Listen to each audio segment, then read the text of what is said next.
What happens when you mix the psychoactive compound of the Blue Lotus flower with a bottle of red wine?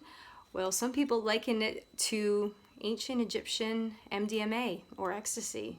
In one of my previous videos, I went over the amazing Blue Lotus flower and its history and its effects and my personal experience with effects.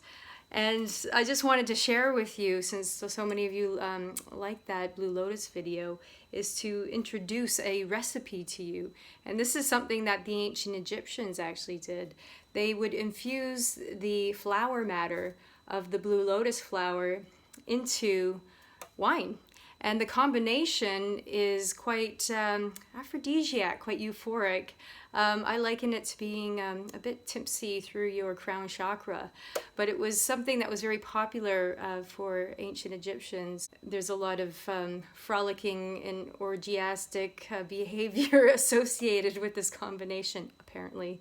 So what happens when you combine the flowers in with the alcohol? What happens is it becomes infused.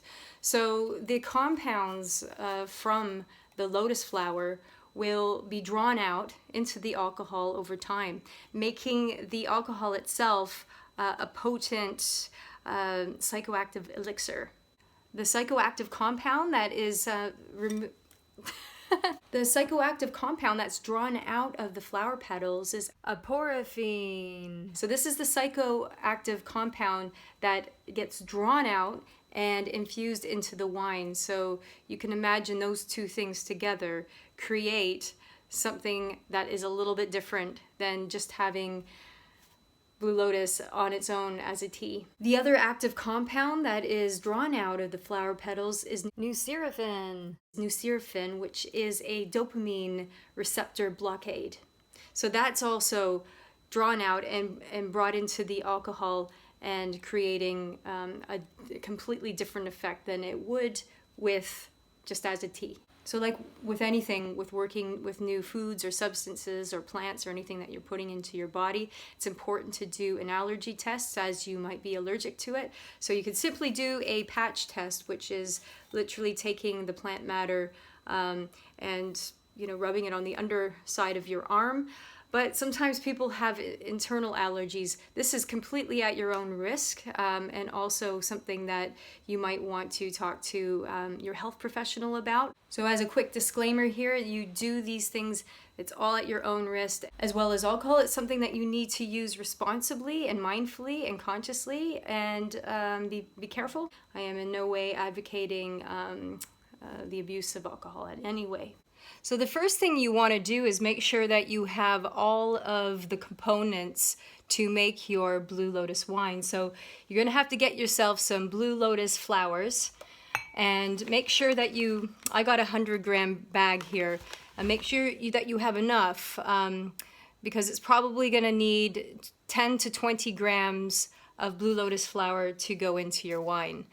So I've got the flowers here, and it's really helpful too, as well as if you have a scale. Scale is always very helpful when you want to get the measurements right. So we want 20 grams of Blue Lotus flower. So filling it up. So I'm at 19.5. We'll just add a little bit more. Oh, we're 21. 21.5. Why not? Let's just make it a little bit more potent, shall we? So we've got 21.5 grams of Blue Lotus flower. So we got that measured right. So I'll put my scale off to the side. Now what you want to do is get yourself a good old mason jar. This is what's going to hold your psychoactive elixir. I've got a mason jar that has a little bit of some breathing room here. I make kimchi, homemade kimchi, so that expands, so that allows air to escape and for it to breathe a little bit. I think it's not necessary for you to get this sort of jar. You could just have a good old standard mason jar, but I'm going to be using this one today. Why not? There'll be a little bit of air coming into that, and that should be fine.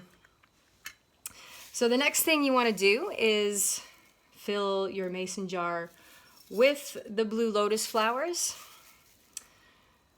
So you take the measured amount and add it in. I'm making a mess here. So some flowers will come in different, all shapes and sizes. You might, I know some growers, they sell it completely full flowers, so you'll get a complete full Blue Lotus flower delivered to you. Or they will come in like petals, like a bit crushed up. So make sure you get all of that plant matter into your mason jar. So now we've got all of our Blue Lotus flower petals in the mason jar, and I've got 21.5 grams, but 20 grams will do, even 10 grams will do. And now the next thing to do is take the bottle of red and add it to the jar. So I've chosen red wine. I've chosen red wine because it seems to taste a little bit better than the white wine. Of course, feel free to do any type of wine that you want. I just found that red seemed to help with the flavor a little bit more. Great, so here we are with the bottle of red, and so I'm going to add this now to the plant matter.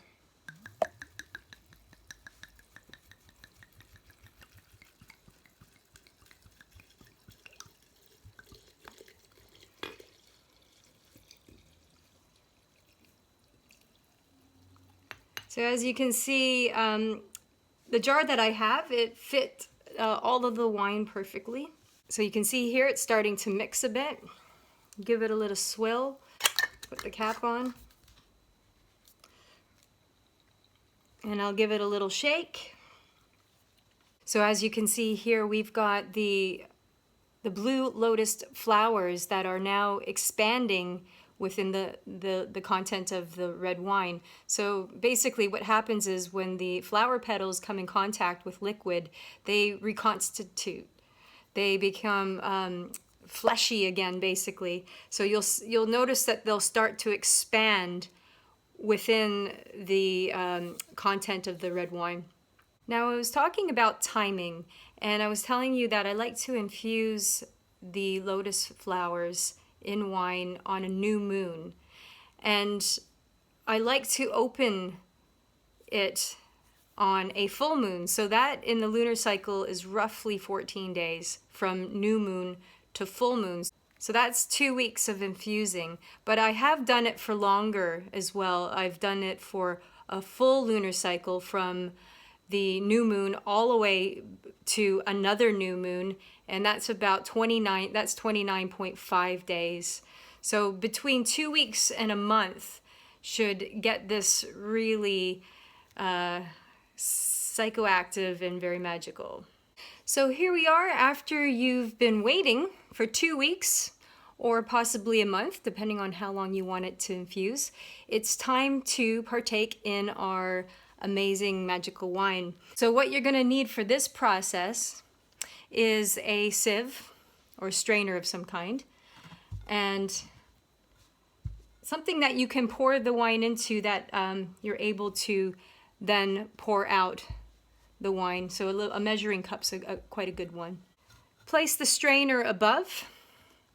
Basically what we want to do is separate the flower petals from the wine. So all we want is the wine. We don't want to have a mouthful of wet flower petals as we're partaking in this. So we want to make sure that all the flower petals are out in the strainer, and it's just the wine with the compound that's left.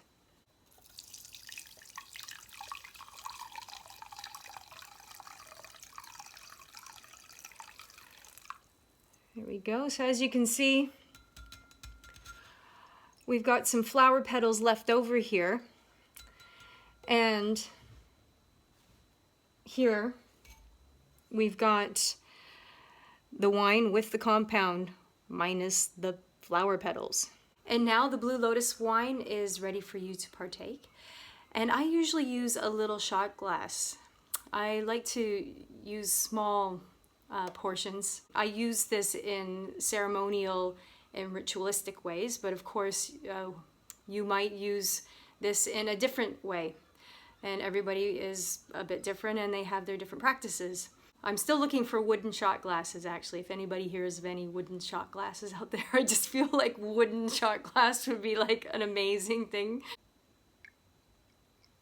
So here you have it, the magical Blue Lotus wine with an amazing ancient history and tradition as being an elixir of euphoria, song and dance, being slightly tipsy through your crown chakra, aphrodisiac, yeah, Egyptian MDMA, Egyptian ecstasy.